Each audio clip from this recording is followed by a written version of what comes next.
Good. All right, welcome everybody to the Coaches Chronicle. I'm very excited to have Melissa Ford with us today. Melissa, welcome to the Coaches Chronicle. I'm excited to dive in with you. Same. Thanks, Jonathan, for having me. Okay, first question. I am really excited to hear about what what led you into this path of coaching. What was it that had you think to yourself, "Oh, this is what I want to do?" I never thought that. So, what happened for me was that I had a personal area of my life where I was struggling. And I realized that if I didn't do something different, the way that I was approaching this particular area, if I didn't do something different, by the time, and this was with my children, by the time they were teens, I'd probably not have a relationship with either one of them. So what I did, fortunately, I had that awareness and I found a really great therapist who was more like a coach. And the guy changed my life because he asked me questions that kind of at first were confusing, such as if I could be happy, would I? Which implied I had a choice. I very much lived in a righteous victim world where people were making my life hard, and if people would just get along with the program. And I started to explore my own path. And wow, I discovered that people weren't doing that. It was what I was believing about the world around me and people. So I got on this path and I studied at a place called the Option Institute for 14 years.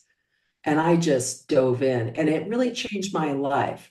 So it started there. And then at some point, I thought, wow, my life's changed so dramatically. I'd really like to help other people. So that's where it started. And back then, coaching wasn't super mainstream. So it was funny, I would have people say things like, oh, you coach, and they want to know why. And I would talk about a limiting belief, and they'd ask me what religion was I referring to. So it was the wild, wild west back then. And I knew I really wanted to do something with it. So that was my path took a while. Yeah. You mentioned they're wanting to help people, and one of the ways that I know you do that is by framing your work around this notion of living service, not just Mhm. offering service. What is the distinction, and why does it matter so much for coaches? Hmm. One is doing it, one is doing service. And I started off doing service where I'm going to offer people a couple of conversations and I'm going to show them that I can help them and I might even look impressive and they're going to see the value in the work. And from there, I'll get something. I'll get a client, I'll get a renewal, I'll get something. So that's doing service. Living service took a while. It was really seeing where I was not being it, where I was not genuinely interested in the other person, where my focus had somehow slipped back on me when it really needed to be outward on the individual I was talking to. And with enough practice, and that's all it is. It's not, I'm a special service oriented person.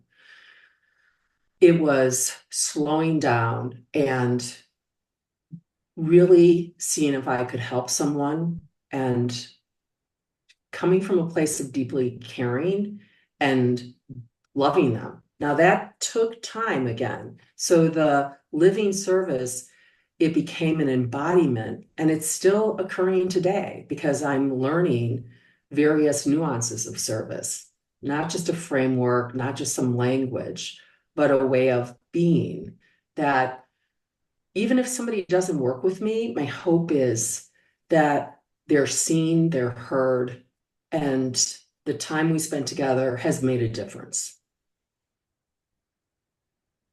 Well, in your book, you've written a book with the same name, Living Service: The Journey of a Prosperous Coach. You're refreshingly honest about your early years in becoming a coach and that journey. What were some of the hardest internal obstacles you had to face before your business truly took off and became a thriving coaching practice? How many hours do we have? Ha! As many as you'd Ha! like. So the question is, what were some of the hardest obstacles? Internal obstacles, yeah. Oh yeah, they're all internal, by the way, folks. There's nothing external. Oh gosh. Oh, here's one. When I finally decided that I was going to become a professional coach, I had no idea what was required. I thought I was a great coach. I hired Steve Chandler. I wanted the step 1 through 5 system of reeling in a client. Let's go. And the hardest thing underneath all of that was the realization that I absolutely did not believe in myself. I had no personal belief in my ability, in my competency. I just didn't.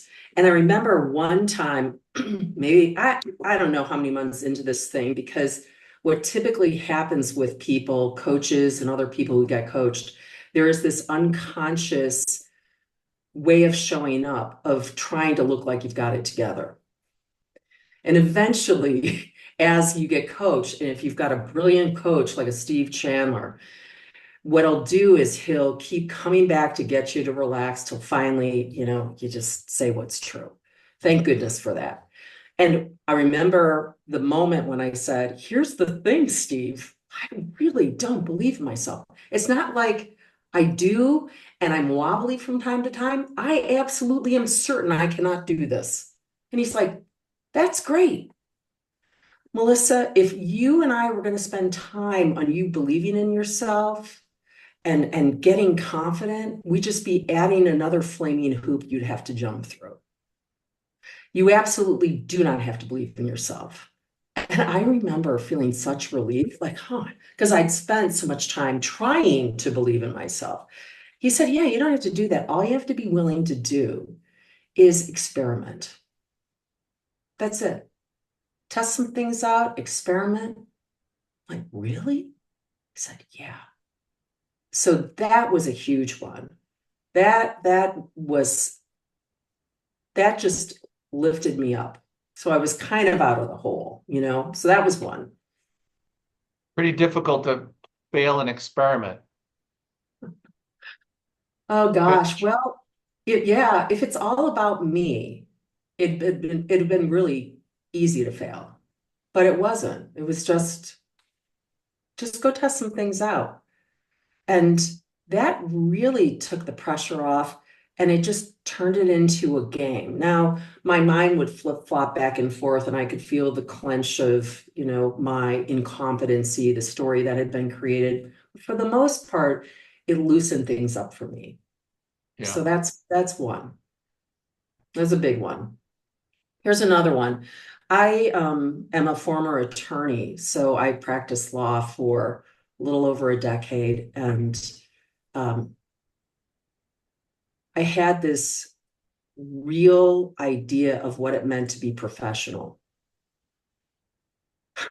the expert, the one who's got the answers. Uh, and I was confused about what professionalism meant. And as a result, there really lacked a level of warmth, lacked a level of friendliness that I had when I met people, because I was very busy holding up an image. And there was another coaching session with the amazing Steve, and he said to me, "You can be professional and friendly." What? And I wrote about it in my book, but that was a huge change too. That allowed me to let go more of the image and be more of me, and still know I could serve, still know, because I had practiced it so much, about getting the focus off of me. I practiced that, Jonathan, for over a couple of years, just so it became second nature. I still do it today. Like before getting on this call with you, it's like the focus is here with, the stories get made and then it's boom, onto you. That was a big shift for me. Another one was when I had perceived I had screwed up with a prospective client or a client, I could go back in and ask for a redo. Now, that was a little personally confronting because it was like, oh my gosh, I might admit that something had been wrong or I could have done better, but I got really practiced at that too. So if I felt a conversation really didn't serve the individual, and without throwing myself under the bus, I could simply say, I'd like a redo. And sometimes I would get people saying, what are you talking about? I said, well, this is for me, actually. This has become a distraction thinking about our last call. I would like a redo, which means this call doesn't go against the calls that we have. Let's just refocus. And it was so refreshing to be able to do that because it was like clean slate. So I learned to um, I learned to not so much image manage as well as I learned that being distracted kept me from service. So anything that started to distract me, it needed my attention, whether that was somebody hadn't paid when they said they would, whether I felt like I could have done better in a call, um, whether, yeah, I mean, a variety of things. I'm trying to think of other examples, but those are two. So just I saw distraction as an opportunity to clean things up, be more direct, and just get back in the coaching engagement with the person. In regards to living service, I Mhm. I imagine a lot of coaches would equate service with self-sacrifice. Yeah, So how did you learn to separate genuine service from overgiving or undercharging? yeah. Well, at first, I didn't like service. I thought it was people trying to look noble, people who were trying to get that place in heaven, the self-sacrificing ones. And so I had a very judgmental focus on people that I perceived to be the do-gooders. So that's where I started when I met Steve Chandler, which is really funny because the guy's all about service. And then how I came across it was that when I, and it wasn't one moment either, Jonathan, but what eventually started to occur was I realized I had to be as much of a part of the service equation as my client or prospective client. So that meant if I was giving sessions just to somehow please or to try to get them as a client, it wasn't serving me, it wasn't serving them, it wasn't serving my business. So I had to get very real about what was working for me, what was I enjoying, what was fun for me. And that brought me back into the equation so that when I did offer a session, for instance, there was one moment early on where there was a particular individual I wanted to coach inside corporate. And I had offered 3 conversations. And at that point, I had this policy that I didn't give any more than 3 sessions. And I was coached on, well, how badly do you want to work with this person? I'm like, I really want to work with this person. Well, get back in their life. I'm like, oh, that's interesting. But I checked in with me. It wasn't like I should do this or I need to do this. I was a part of the equation. I really want to work with this person. So I think I gave the person 2 more sessions and I just brought it. And it was so much fun. And the person ended up working with me. With regard to fee, I think that takes coaches a while. And I want every coach listening to this or reading whatever the article might look like is that you can you can work your way into the fee. You don't have to start off, I'm a coach and I charge this incredible amount. You can check, this is of service to you. Check in. What are you comfortable with? You're not going to get stuck at one fee. But I started to see in terms of fee and how it related to service, I started looking at myself. I looked at the level of participation and ownership and action that I took when I paid my coach the strong fee he asked of me.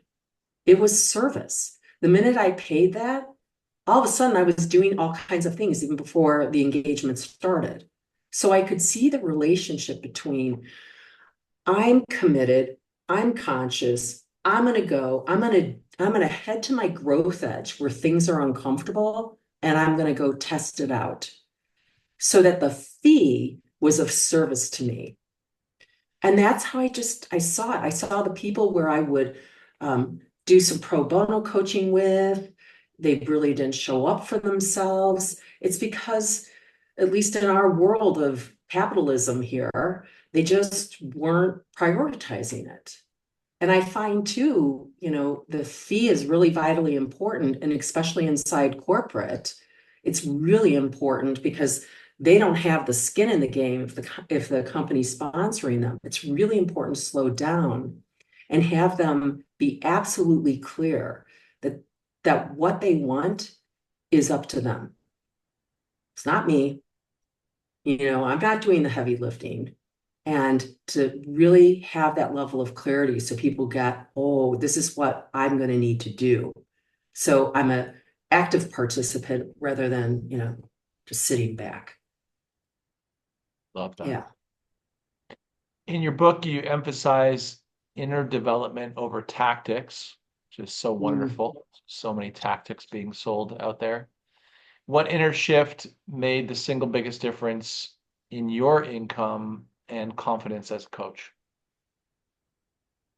There's been a lot. There's been a lot recently, but I'm going to go back to, I want to say I was probably about, oh, maybe 6 years into this. It took me a while to break six figures.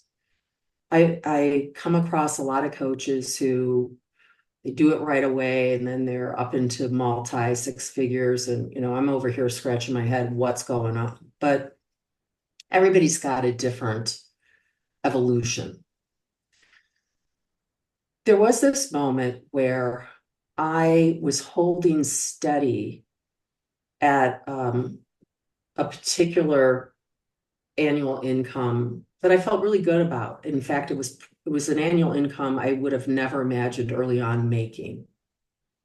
And I consistently held it for I don't know how long, 4 years, something like that. And I had this thought, I wonder why there's not an increase. Like, what is going on?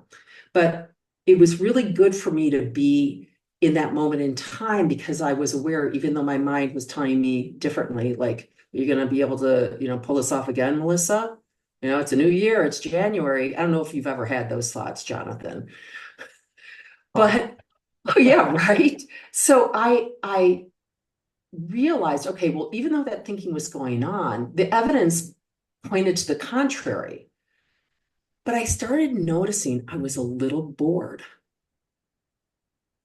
And I got curious about the boredom because I don't know, it was becoming more obvious. I was kind of bored. I was still involved in the coaching conversations, but it was slightly checked out. There wasn't a level of enthusiasm.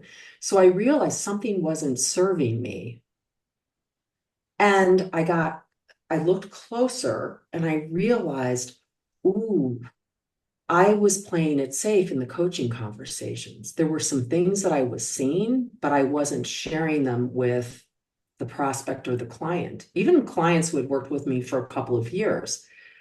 And I looked at it and I realized I was afraid. I was afraid that if I would say something that they would offend themselves with, they might get pissed off and say, see ya, done. Um, and I knew I wasn't going to keep tolerating that. Like, here was another growth edge. And so I took one client, somebody who I really loved. She would be the last person I would want to leave. And I thought, she's going to be my test case. So I also decided that, let's say I had 15 other clients.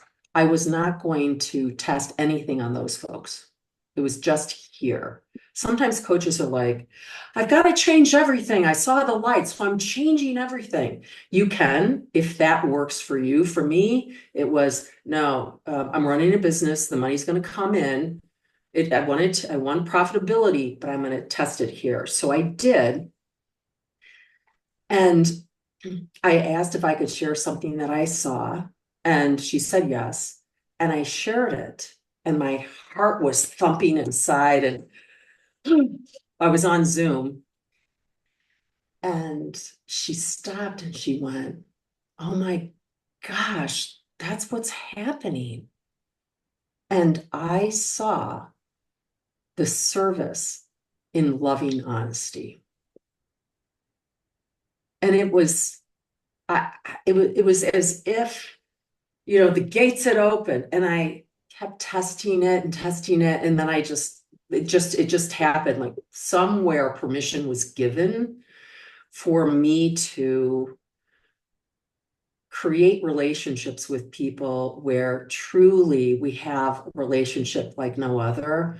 And I'm willing to say things, and you're open to hearing it. And bam, up went the income, up went the level of service, up went um, the connection, because that level of honesty and a willingness to get it wrong on behalf of this person, oh my gosh, what a difference. So I changed, they changed, and then the game became fun again. That was probably one of the biggest back then. Magic. I It love that. was, it was so good. Yeah. And then forevermore, you get to coach from that perspective. Yeah. Um, you write candidly about fear, especially fear of rejection. How does that fear still show up for coaches today, even experienced ones? Well, I think it shows up. Um, it could be fear of rejection. It could be fear of getting it wrong. It could be fear of not enough, not good enough, not smart enough, not. Um, I'm okay now with it showing up. It used to not be okay because it meant something. It meant that I had to change something in me. It meant something was wrong with me. It meant something was off if I kept having thinking like that. And now I see it as I see it as a couple of things. But one is that when you're really passionate about something, typically some discomfort shows up. If you're really willing to grow and explore this passion, if you really are. So it's going to show up.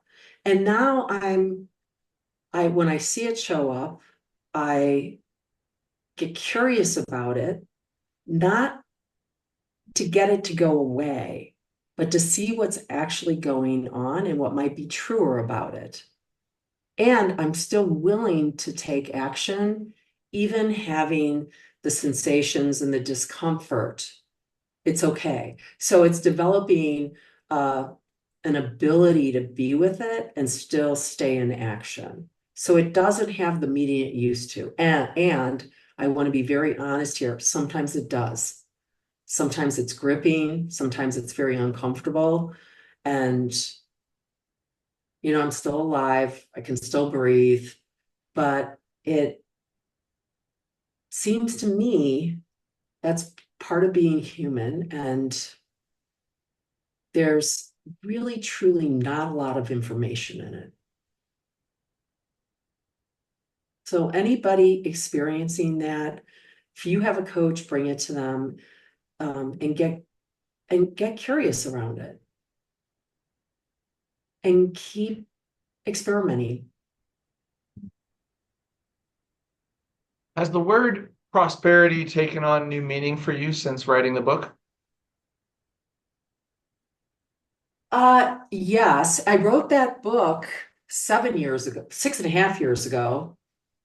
And it was funny when I decided to write the book.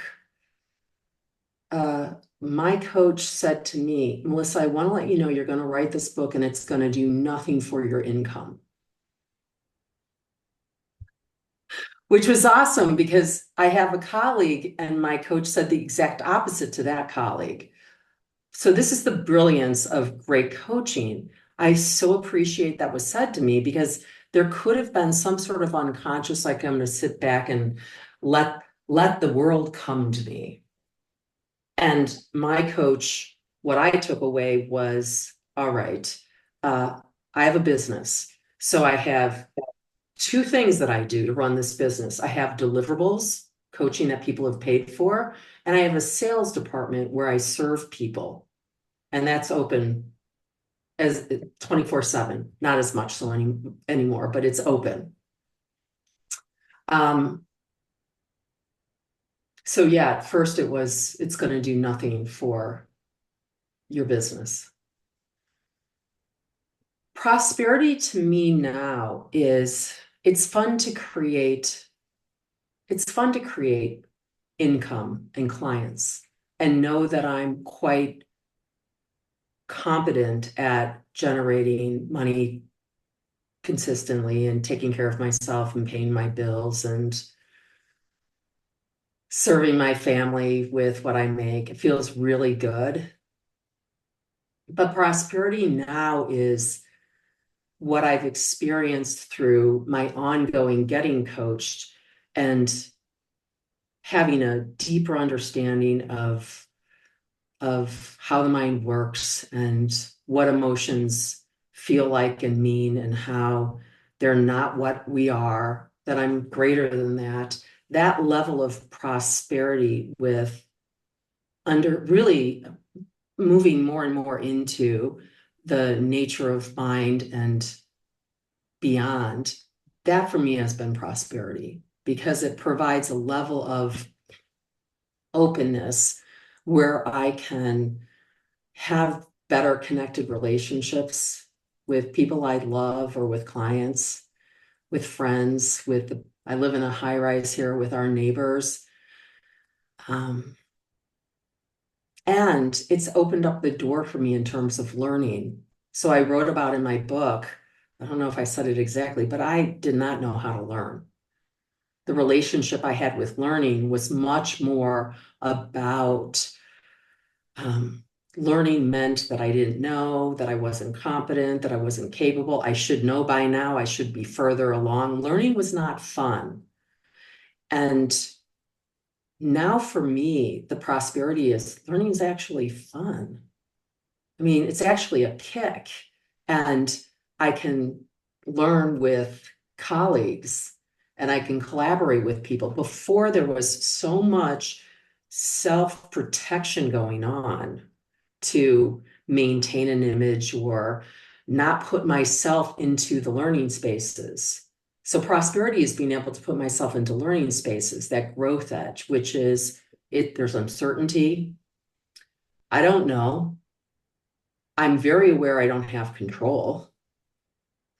I'm I'm willing to appear like I don't know, that maybe I may not sound credible, that I may not look capable, but that learning space there, all sorts of things arise from it. I mean, that is the place where there's infinite possibility. And this may sound a little, people might hear this and go, huh? But there really is full of possibility in this place. Opportunity resides there, um, connection, and that's the place where you can, you really can create, you really get to see who you are and you can create what you want there. So for me, that's prosperity. It really is. And one of my favorite questions to ask clients is they'll tell me what they want and then they'll tell me how they don't have it. And then I like to ask them, well, if you suspend you don't currently have it as a truth, do you have it right now? And they'll always tell me, yeah, that's prosperity for me. Juicy. Isn't it good? It's another one. And who would have known? I thought prosperity was just how much money could I make? No, I'm even me in this moment, I'm feeling the layers of it. It's like fulfillment, completion, aliveness. There's so much in that word prosperity that is beyond just money in the bank. It's a fullness. Yes, yes. And there's no end to that, you Yeah. know? Like you, Only, like only you, here. Yeah. yeah, like you in Ecuador and the beach and your life and your book and your, you know, these conversations you allow us to have with you and put out in the world. Prosperity.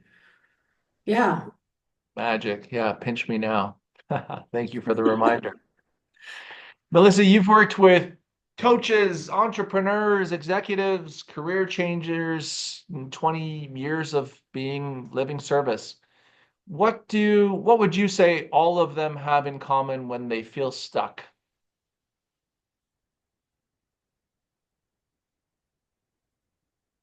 They're typically ripped by a story about who they believe themselves to be that's always based on deficiency.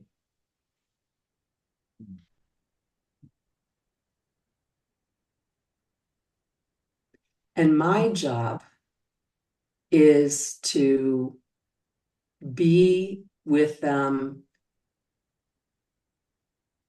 and find different ways of helping them start to see that what's coming out of their mouth simply isn't true about what's been made up about who they believe themselves to really be. That's it. And there's layers to the story. And then you peel off a layer, and then there's another one. There's another one. And all good because we'll eventually get to that core piece, that core belief. And that's where the freedom is. And it's really protected because it's also got a nice layer of shame around it. And that's okay too. Um, because we're going to go there. And if there's some resistance to it, that's okay too, because that's just part of the process. That's it. That's it. And what an opportunity to really love someone. I mean, I'm crying thinking about it.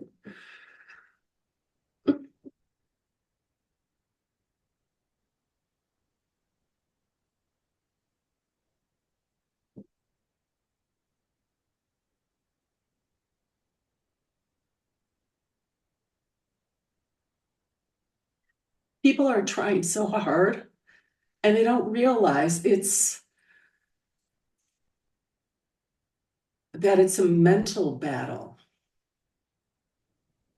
And when they can start getting these glimpses, you start to see them relax, you start to see them see what's truer. And part of these tears too are I've had my own journey and continue to.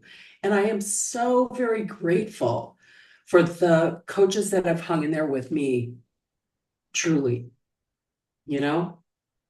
And that's at the root of it for all of us. And bless us, you know? I'm present to the gift of this profession when we get to sit across from someone and witness their humanity and for them to surrender trust into the process of coaching and to us as coaches, which feels good too. Um, but in the pursuit of truth, beyond the mind. You got it. You got it. And truth about who and what we really are. Yeah. Not the story that's been spun and respun and um never questioned. Mhm. So that's it. It is to slow down and question it. I don't care if somebody's come to me as a career changer. I don't care if somebody's come to me as a coach or an executive or um, that's where we're going to go. And I'm always excited, especially when I get uber confident people, because they got it going on too. That's a sinister giggle, but yes, I hear you. Yeah, Absolutely. The good cover-ups. yeah. How do you help clients distinguish between doing more and seeing more clearly? How do I help them distinguish? Well, sometimes I don't. Sometimes um, sometimes somebody is in such a do way of operating that if I have an agenda of getting them to see about seeing, now I've created all kinds of possible resistance. And now it's my agenda. And that's not why I'm here. I'm here to help them with where they're at. I had somebody I was working with, a super high performer, and the amount of energy this person could put into and how much they could cram into their day was really remarkable. And I could feel myself, like wanting to get in there and shine a light on the truth. But what I really need to do is just let them keep going, let them keep, and there eventually would be a possible way in. And there was. But the person had to come to it in their own way. They had to be open to seeing it.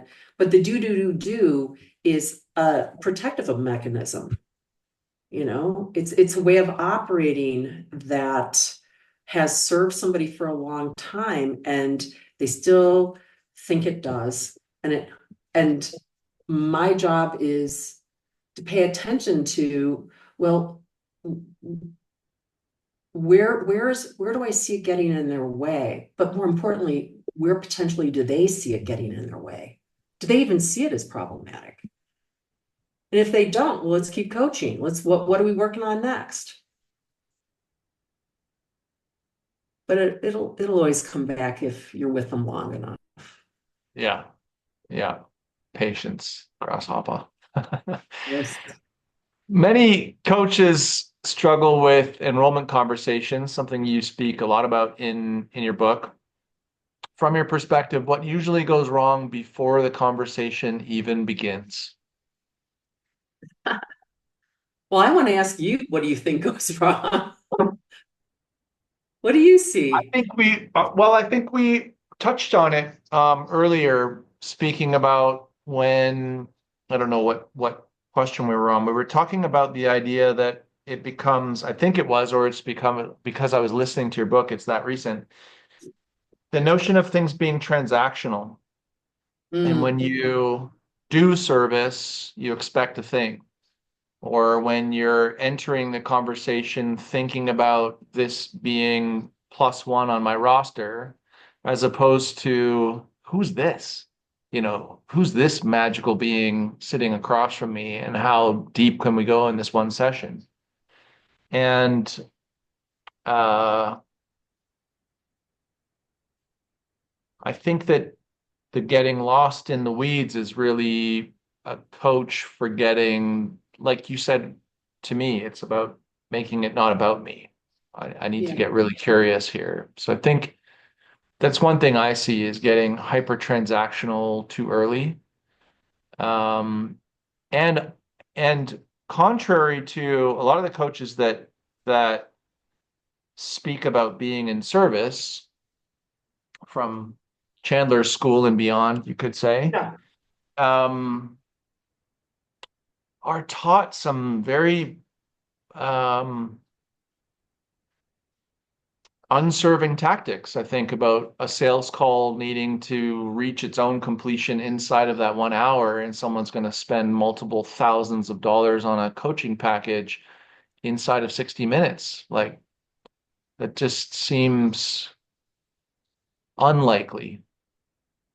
Not Yeah. impossible, but unlikely. Yeah. I mean, I know I wouldn't hire a coach for multiple thousands of dollars in a 60-minute call. Yeah. I mean, I really want. I remember there was a moment where I was renewing with Steve and he had said, "Hey, do you want to renew?" And taking a certain amount of clients, let me know. Now, I had worked with this guy for years, and I went, well, what the hell am I going to work on? So I asked for a call. I go, hey, can I have 60, 90 minutes so I can sort this out? And Steve's like, yeah. And then I got clear about why I would even do this. And I went, I'm in. Because I knew once I had the clarity, it was a no-brainer to say yes to this. But I wanted the clarity because I wasn't going to say yes unless I knew what I was going to do. That was me back then. Also, I had developed a relationship with this person, so I knew how he coached, I knew that he delivered. I so that wasn't in question. But I really saw, isn't that fascinating? Here I am, and I'm not saying yes. And I've had this long relationship. That's really curious. And it had me think again, even when I renew with clients, uh, yes, sometimes they'll say I want to renew, but I like to slow down and get clear. What are we going to be doing here? And I will add an extra session. Like, why would you say yes to yourself in this situation? And I would say anytime it gets transactional, however that might look for you internally, coaches, you know what it is. Maybe there's this tightening, maybe there's this neediness that's showing up, whatever it is. Uh, take a beat and get your head on straight around that. Because when you make it transactional, that does not mean you don't ask if somebody wants to join a group or are they ready to do the work. But that comes after you know that you've connected, you can see that you can serve them. They see it. They see it. And then you can talk about what it would look like to continue. And they also may tell you no, which doesn't mean anything about you. Um, but if I'm transactional and I'm racing to try to get a client and I'm told no, it's an indication I'm going way too fast. I'm way ahead of myself. So I want to get back into what's going on in their world and find out what do they think about continuing. What do they see as possible? What would make it worth it to them to say yes to themselves in this situation? And those conversations, people never forget about them, especially when they say no. Like they realize the entire time it was all for them. And they're going to pay you if they want to have your help. Yeah. Melissa, you've spoken or written about service being a powerful alternative to sales pressure. So how does that show up in the enrollment conversation? Sales pressure or service? Service. How does it show up? Well, in a way, it shows up just like what you heard me say, the last minute. It shows up that way. It can show up. It recently showed up. I was having a conversation with somebody. I'm filling a group right now. And it showed up, and the person said, well, I've got some concerns around money, and I've got a potential other group that I'm going to participate in, and I'm writing a book, and and all this showed up. And so service in that case looked like And the person was really cool. They said, yeah, I have a tendency to people please. So service was, you do have a lot going on. And if you said yes to joining this group and it was to please me, I would not accept your yes. I Mhm. don't want that. And service looked like in that moment because the person had a call coming up. And I said, here's what I want to do. I want us to get off this call because I want you to prep for that conversation you're about to have. I want you to be, relaxed. I want you to be ready. And uh, that's what I care about. So let's stop the call. You go get ready. And I appreciate your honesty about where you're at. To me, that was of service. A great example because it wasn't about trying to deal with objections. It was really about releasing that person to their own sovereignty and freedom to make a choice. Yeah, yeah. And it also, yeah, it was. And it was also me knowing what would really serve this person is to get grounded and get prepared and get ready and then go have a really great call. So I don't want to suck up any more time. Like we're done. Go make it happen. Like go do it.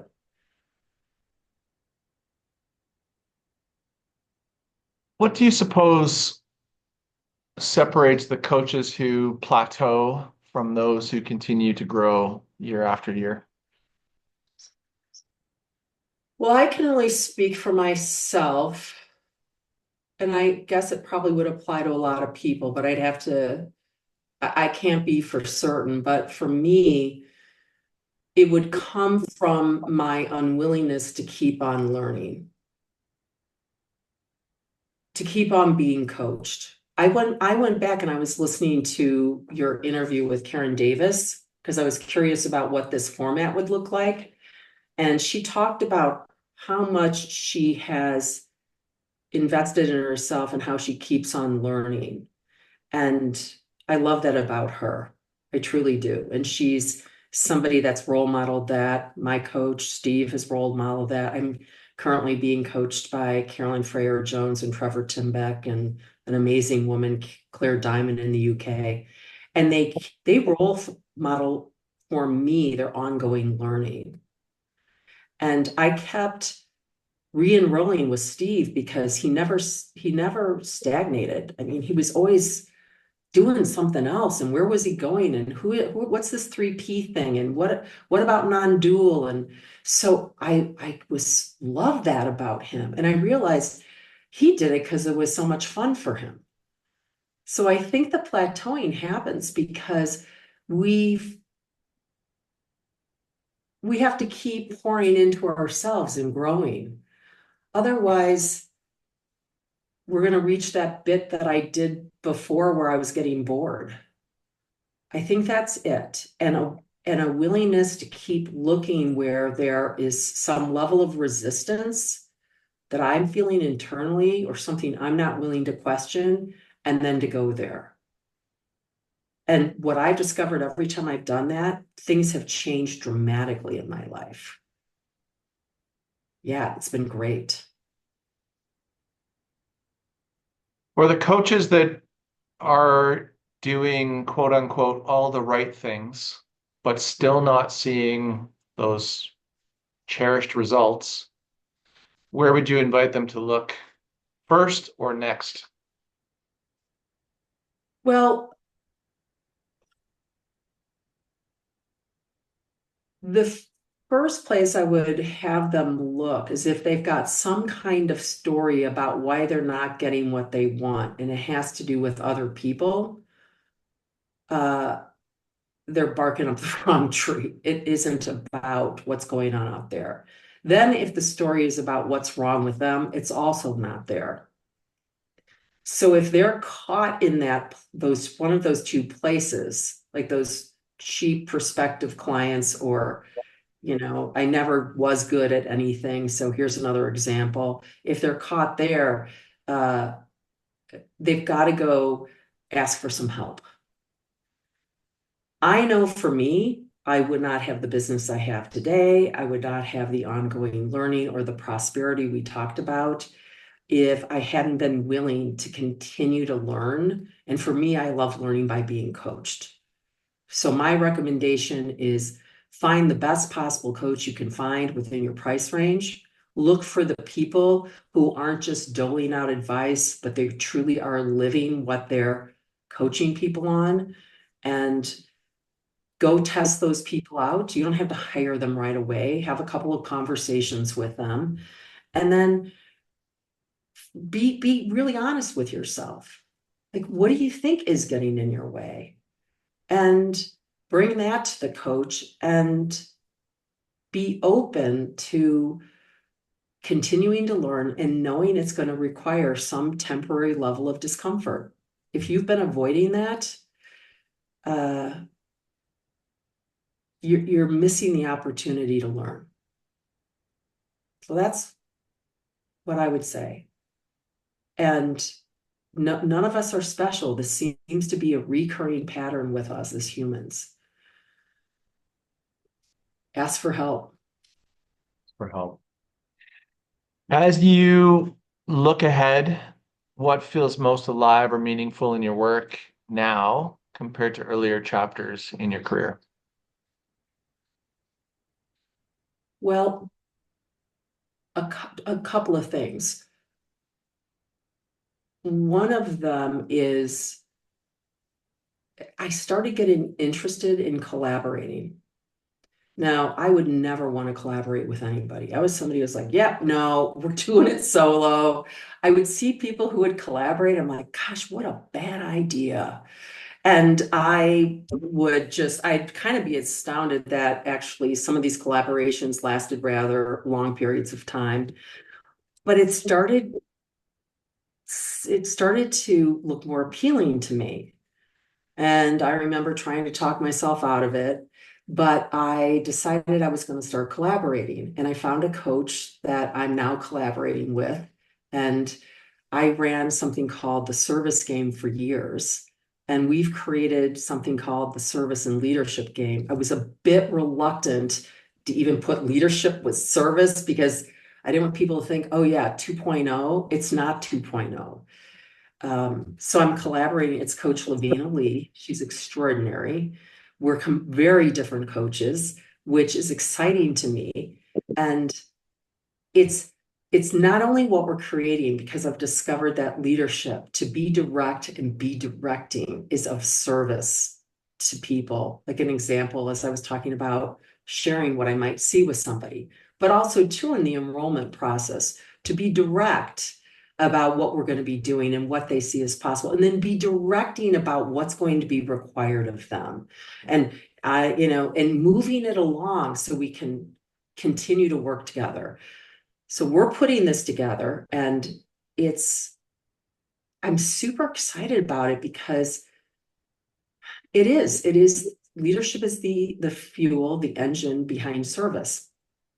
And it's real fresh for me. The other thing that's alive for me as a result of this collaboration, something that I've learned is that the distinction between revealing versus concealing. And oh my gosh, what a practice that is to be able to reveal to someone about the story running in your own mind and what you might have made up, and the possibility to have a greater connection with that person. It's there. It's all there in that reveal versus the defending and the resistance and the superior righteousness and the whole bit. Well, the way in which I'm collaborating with Levinas, we do this all the time. And it is such a beautiful practice. And it's spilled into other areas of my life and my relationships. So that's very alive for me. Um, there's one more thing. Hang on, let me think about this. The other thing it's alive for me, but it's like not the thing on the horizon was that I I got to what was driving my need to prove I could have a prosperous coaching business. Because when I decided that this is what I wanted to do, I went after it with a vengeance. And I was into proving and proving. And I would hear things like, if you're proving, that's not a good place to come from. I'd be like, yeah, who cares? And I would keep proving. Talk about how can you get somebody to see versus do. And it took me a little bit of time, but with some of the work that I was doing, I started to see I really wasn't proving that I could make money. I was proving that by making money, then I would have a voice. Then I could ask for what I wanted, and then I would matter. So I got to the core piece that I was talking about, the misunderstanding that I didn't matter. I got to that, and when it got revealed, the drive just, it's like somebody pulled a plug and the drive just dissipated. And I got to sit for a number of months. I was still having conversations with people, but I was in this space of, it wasn't like my mojo went away, but sanity returned after a long time, a good 10 plus years. And I just had more relaxed conversations, and I really started to see the joy of client creation rather than this needing to prove I had a voice. That changed the game. So as a result, the whole running my business like a business and operating as a solopreneur who knows about the importance of profitability, it's much more, it's coming much more from my own expression, from being a game, from having curiosity. If something isn't working, ooh, what else could I test out? So that's happening all at the same time about this collaboration in leadership. And I'm so excited about the next 7, 10 years to be able to create at this level. Wow. What does leadership mean to you now, especially in a coaching industry that sometimes overemphasizes performance or personality? Hmm.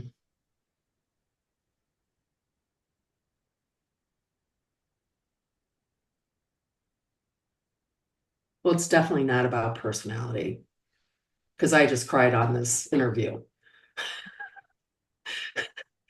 It's not about performance either. Um, it's about realness, it's about relatedness, it's about love, it's about having the courage to do something even if it's uncomfortable. It's about the courage to have conversations, maybe even mess it up, go back, redo. It's really about the ability to get past anything that I think internally might need protecting. And, it might not look great along the way, but I'm willing to get back in there and continue to converse with somebody if they're willing to do it with me. Um, yeah, I'm looking forward to, who knows, if you and I ever talk again, I can come back and report more that I see. Deal. I have one last question for you. If you could give one piece of advice to a new coach entering the industry today, what would it be? Well, hmm,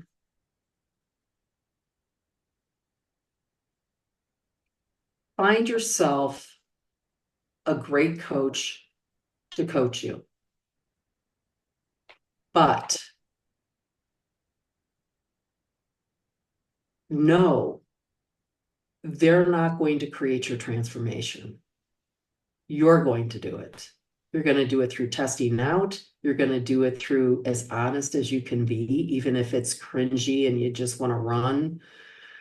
It's going to be a willingness to keep reflecting, to share your fears. It's like find yourself a great coach And if you are in a place where you say, I can't afford that, find yourself a great school to go to. There are a number of them. But not a coaching school. Like get good at coaching for sure, but if you don't get great at enrollment, this is great. Have you ever seen these? No. Okay, years ago, I had colleagues create, I called them Steveisms, and they're a picture of Chandler with font that looks like like his own writing. And this is it. I gave my last one away to my co-collaborator, but he said something. There's one in here. It says um, something like you can't change the world uh, if you don't have clients. So get great at enrollment. And I just saw that the other day. I was like, yeah, that's it. That's it. Change someone's life. That's why they will hire you. Oh, there's so many good ones in here. I'll send you a couple of pictures of them. But yeah, you got to go create a client if you want to change the world.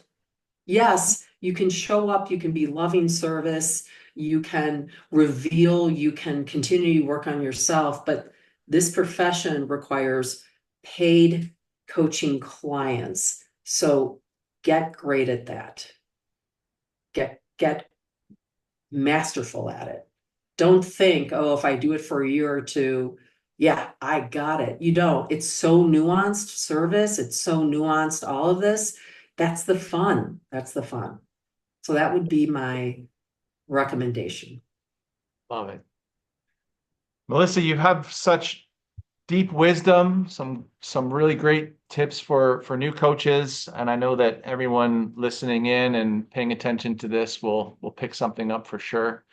I have deeply enjoyed just listening and being with you. I appreciate your heart and the way that you show up. I can really sense the way in which you show up for clients and the ways in which you're contributing to our industry. So thank you so much. You're welcome, Jonathan. I so appreciate this time, and I'm glad we had this extra time because I've gotten to know you better as well. It's pretty cool. Yeah, awesome. Well, here's to telling more amazing stories, and we'll have yours out on February 1st. So thank you so much for being with us. Yeah. And yeah, we'll see you around. Okay. Sounds good. Take care.